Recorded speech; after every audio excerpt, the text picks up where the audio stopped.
Hi there folks.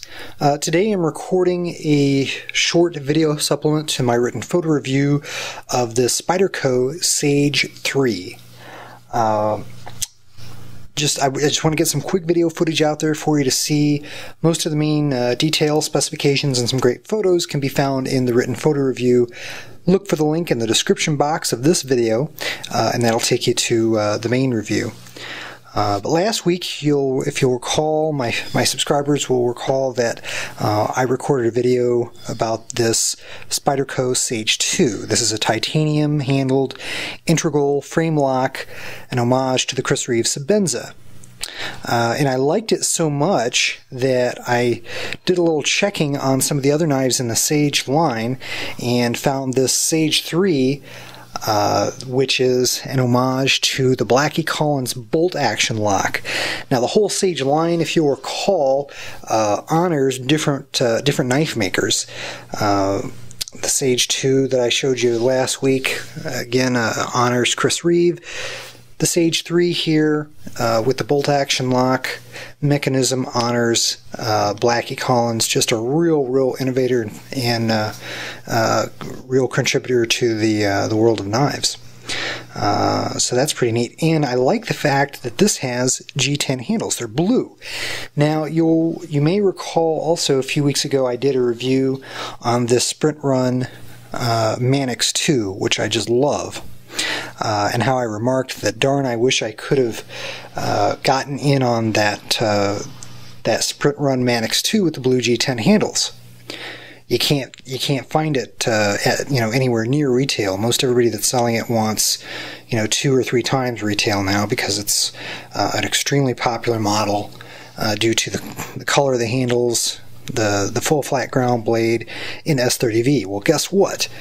This Sage 3 has most of what that Mannix 2 Sprint Run has. It's got the blue G10 handles, it's got a great full flat ground blade in S30V, and it's got this fantastic Blackie Collins bolt action lock. If you've used the ball lock on a Mannix 2, or if you've used Benchmade axis lock, functionally it's pretty similar in terms of how those locking mechanisms work. Some people are going to like this bolt action lock a little bit better than the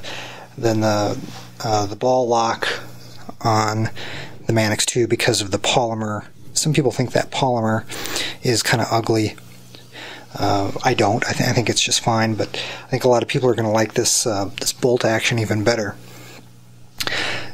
Inside the knife and inside the handles, the locking mechanism itself has some significant differences, which I'm not going to go into here with a Benchmade axis lock or even the ball lock. Again, it's a unique Blackie Collins design. Otherwise, a lot to like here. Love the blue G10 handles. They're not quite as aggressive in terms of the texturing as is the case with this Sprint Run Mannix 2. So no worries about damaging your pocket, but it gives a nice grip. Good texture. You'll see that another difference here, this looks like a solid piece of G10 here. They've done a really good job of eliminating the seams in this piece that goes between the handles. If you look real close, you'll actually see there are seams there, but it's for all intents and purposes it's pretty invisible. So it's pretty neat. Of course, it's got the nice wire pocket clip like that's on the Sage 2 and several other Spyderco knives that I've owned and reviewed before. Very deep carry, great pocket clip. Really like the size. It's pretty similar all the way around to the Sage 2 in terms of the size. The blade length is the same at 3 inches, and they're both about weigh in at about 3.5 ounces. So very light, practically invisible in your pocket. I've carried it for a few days now and really like it. One nice thing about G10 handles, if I happen to throw my car keys or something else in my pocket, I don't have to worry about them scratching up the handles like I would, with this titanium handle.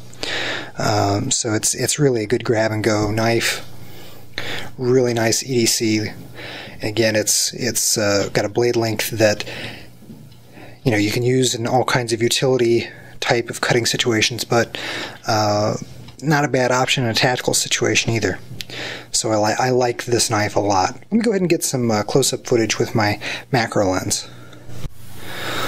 Okay, here's some close-up footage so you can see that that bolt action locking mechanism here, and just kind of how that differs from some others out there.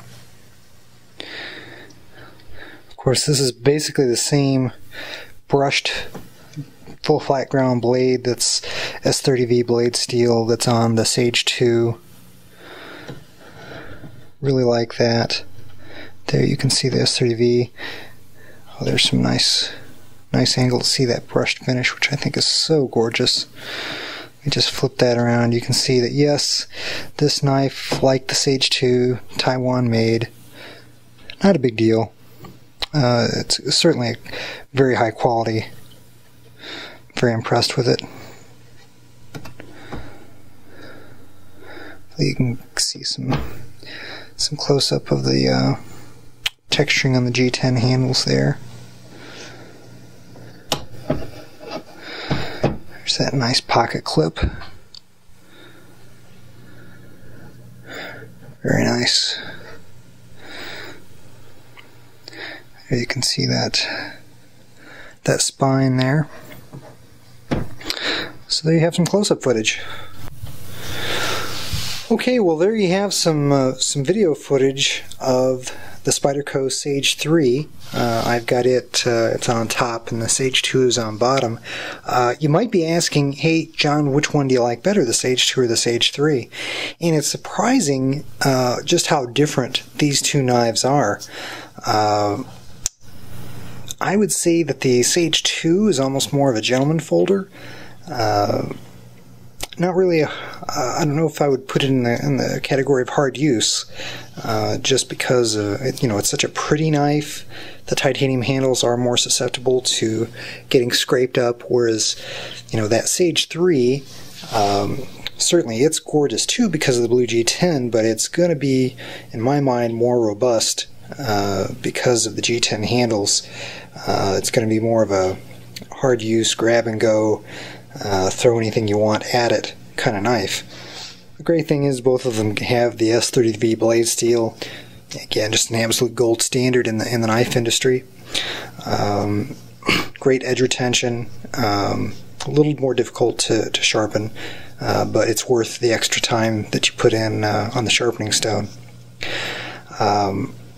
The nice thing about this Sage 3 too, it's a 2011 model. It's still out. It's still in production right now and available for a nice discount over the retail price. If you look around, you won't pay too much over $100 for it, which I think is a pretty darn good deal for a blade of this caliber and this quality. Again, the S30 blade steel, full flat ground. Just a gorgeous, great all-around knife. Let me know if you have any questions. Leave them in the comments. Shoot me an email from through my lens. Take care. God bless. We'll see you in the next video.